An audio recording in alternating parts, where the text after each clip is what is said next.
All right, this is Steve at 1000-Year Home. So I'm back in the Connex because the weather's only 90 today instead of over 100. Gonna go ahead and tuck the wires into the ceiling fan so that I can get ready to put a ceiling up there.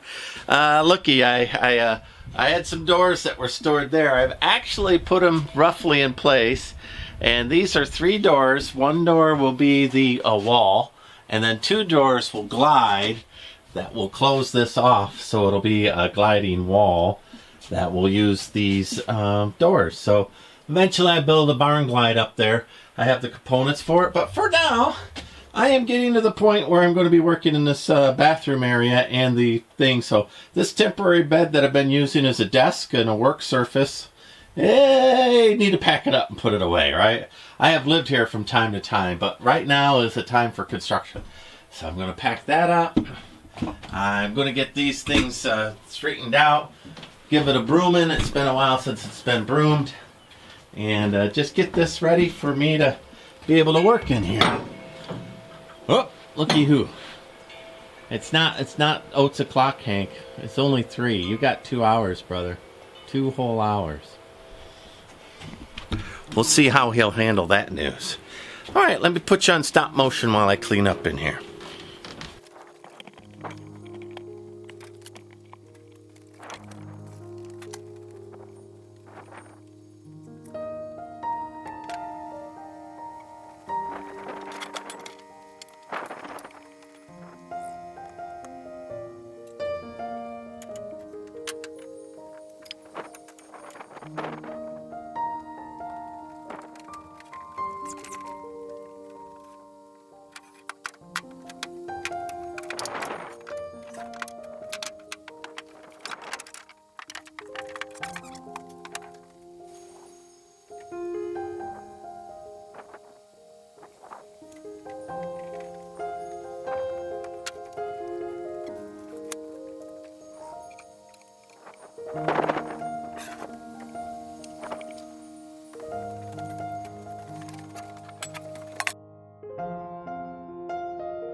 No, normally you don't put wiring before drywall because you damage the wires as you're going.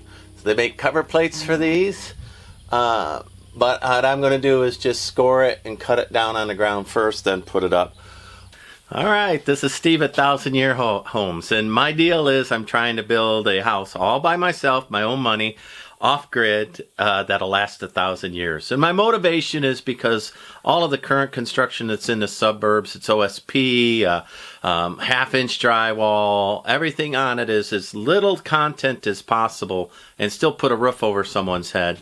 And I got thinking, well, do we really have to build that way? Can we build something that'll last 1,000 years? And I believe we can, and I'm building a laminate structure out of earth bag and shipping container home. So it's not a shipping container home. It's not a hyper adobe home. It's a laminate between the two. And I think that this is a very superior method of construction.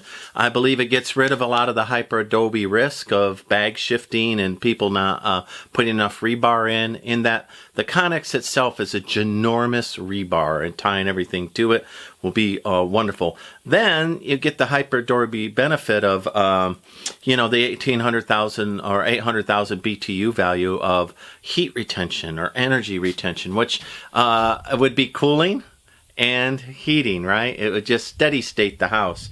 And lastly, dirt's going to be here 1,000 years from now. So I know if I wrap the construction in dirt, that the house will be here in 1,000 years. Somebody will still have to stucco it and repair it and maintain it, but the house itself will be here. So the post that you're seeing there, I hand cut, right? It's right off the property. It's cedar.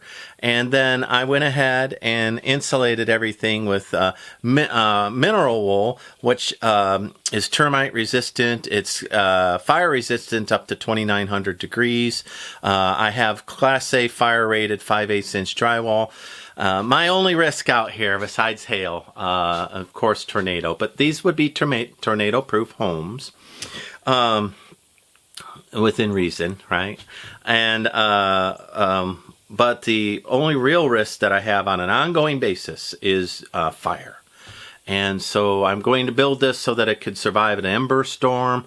It could survive massive heat. Some of the largest fires in Texas have been in this county and in this area. And indeed, as the clouds go, it kind of skipped this area. I don't know. Maybe we've offended God. I have no idea. But this spot misses a lot of rain, so it ends up catching a lot of the fire.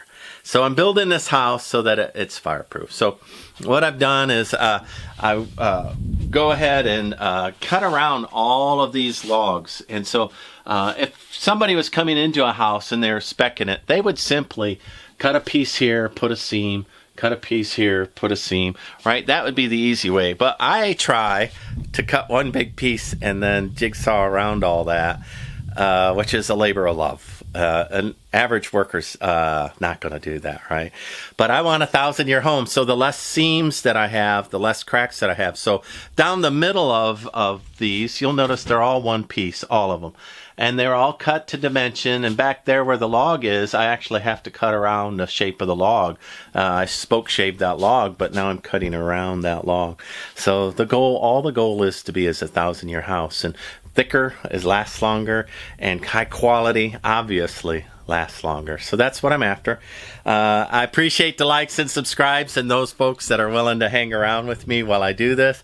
I'm not the fastest going guy here, right? Other guys, and they do a montage and a whole house in 18 minutes. This is a real world journal, my personal journal that I've opened up to YouTube so that people can come and watch and see what I do and get some ideas themselves. Hey, can you build a 1,000-year house? Now that's something that would be lineal, right? You could pass it down and your kids could pass it on. But at the very least, it's for me, and once I retire, I don't want to mess with a house. So I want to have a house that's permanent, that I don't need to replace the roof in 18 years. They tell you 50 years roofs, but down here with the hail, you don't get 50 years. You don't get 50 years. So anyway, I appreciate everybody dropping by. Let me go ahead and work on this sheet of drywall. It takes a while to do all that jigsawing.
All right, so I measured in there and I used a jigsaw to cut out. Now I'm just going to tie everything together with a razor knife.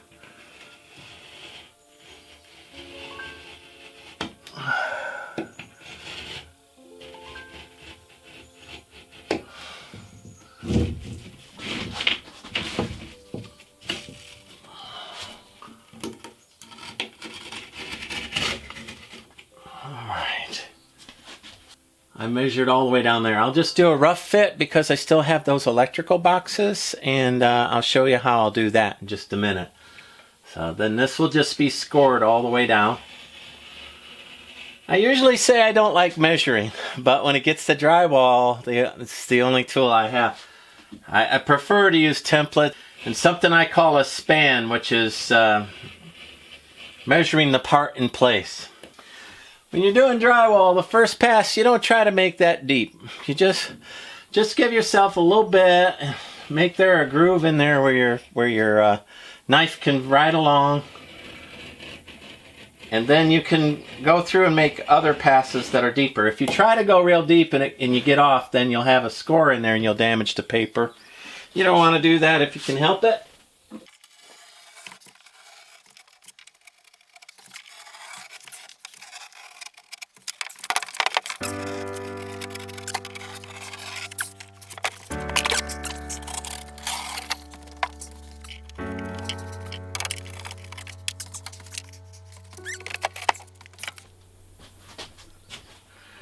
Okay, so I have two power boxes there, and then one down there.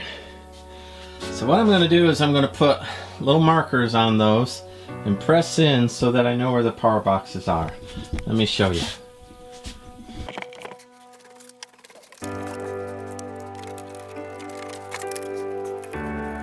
The idea that I'll press the drywall against that, and then I'll see the marks on it. We start with the bottom one, and then I'll do the top one, because I'm going to start with the bottom outlet, so I'll roll it up towards everything. All right. Okay, you guys in there good enough? This heat's really hard to work in. I cannot understate it. Super hard to work in.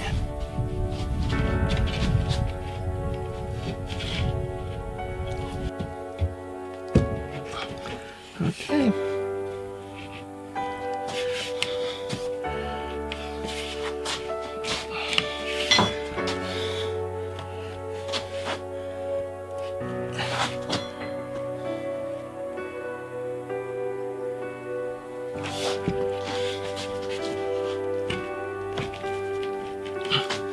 All right.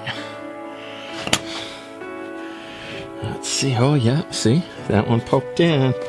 And that one poked in. So now I know where both of those are. Can you see what I'm doing? Once I have the little spots, then I jam a screwdriver into it.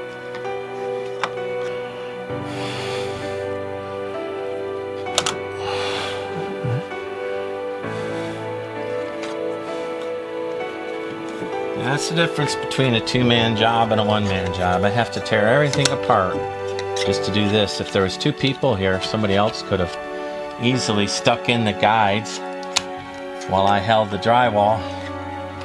And then this job would have been, you know, a 20-second job instead of 3 minutes is what it's going to take me.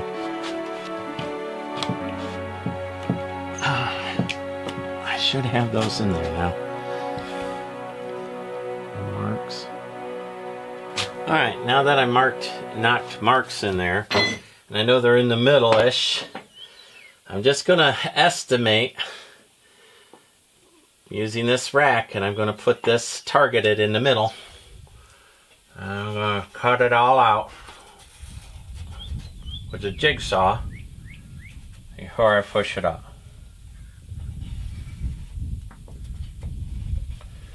My motivation for that on this one is especially since I have wires in there. I don't want to be trying to cut that out while I have wires in it. So I'll cut it out here.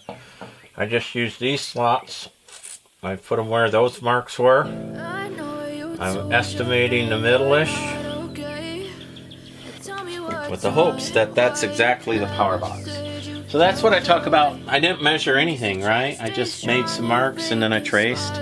That's what I talk about when I say a span, you know, or a template. That's what I'm using. Same thing with this. I know that that's the center of the power box, So I'm going to put that on the center of the hole that I popped in there, marked in there with the screwdriver, and trace around it and cut it out. Am I right on when I do it that way? No, I'm not. I'm off a little 1/8 or 1/16 or, you know, a little bit here, a little bit there. Do I care? Not particularly. I just rasp it out to fit then. Stay out of your way. I can see the way you look at me, I'm such a disgrace. I never really asked to be brought into this place. You wanna love me? Well then baby, I have a taste. All the highs and the lows, no you'll never be the same. I don't really wanna hurt you, but I can't control the pain. If you're sticking by my side, maybe we could be okay. Okay, maybe you could be the change I need today. I promise that I've never felt this way. I really hope that you will choose to stay through all the pain. I know you told your friend you're not okay, and tell me what's wrong and why you never said you felt that way. Alright, well, I made some mistakes here, and it's in no little part due to the heat, because I'm not thinking real clear. Nothing I can't fix. So I used the face plate to trace around that, and then dumbly just cut out the face plate. Well, those are oversized, right?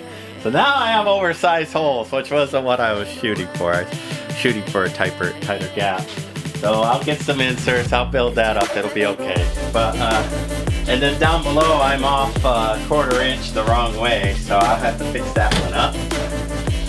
But overall, it's looking pretty good.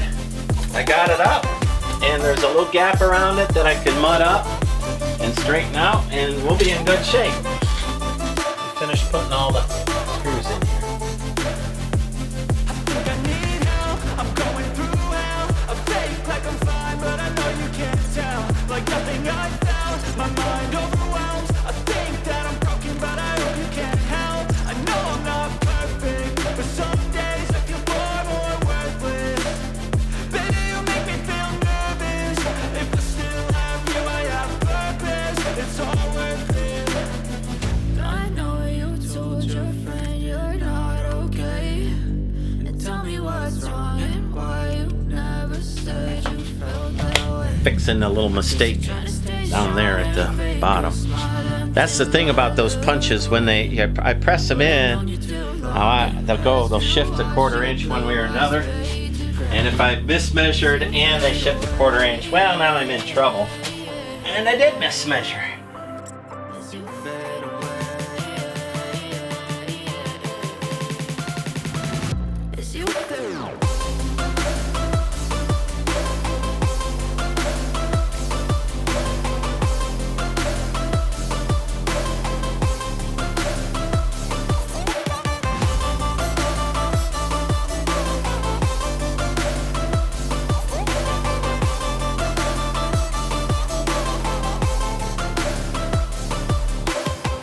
I know you told your friend you're not okay, and tell me what's wrong and why you never said you felt that way.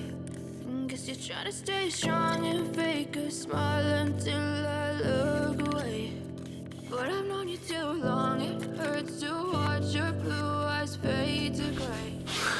Alright, well, what I'm going to do is cobble together what I have, which was a lot of piecemeal work. But look how good that looks behind me. It's not even painted yet. Now it's beginning to look like a house, right? Yeah, sure. Well, I am definitely overheated. I'm breathing hard, and it's this Connex is a lot cooler than the outside. The wind is coming in like a wind tunnel, and I'm gonna guess I'm 94, 95, whatever the humidity is, over 50%. I'm dying here. So I need to take a break, get in some air conditioning, drop my top body temperature, come back, and I have this last piece. Just ceiling piece. That is going to be an outdoor wall, so I think I'm just going to screw plywood to it and stain the plywood so that it'll match. And then I could start working in these double doors here, these gliding doors, and continue to work on the office. I'll do that unplaced. I bought the piece of hardy plank I need for the bottom cement board. So I made some mistakes. Listen, it's the heat. I made some mistakes today on measuring and whatnot. So anyway, let me go get cooled down before I do this next set.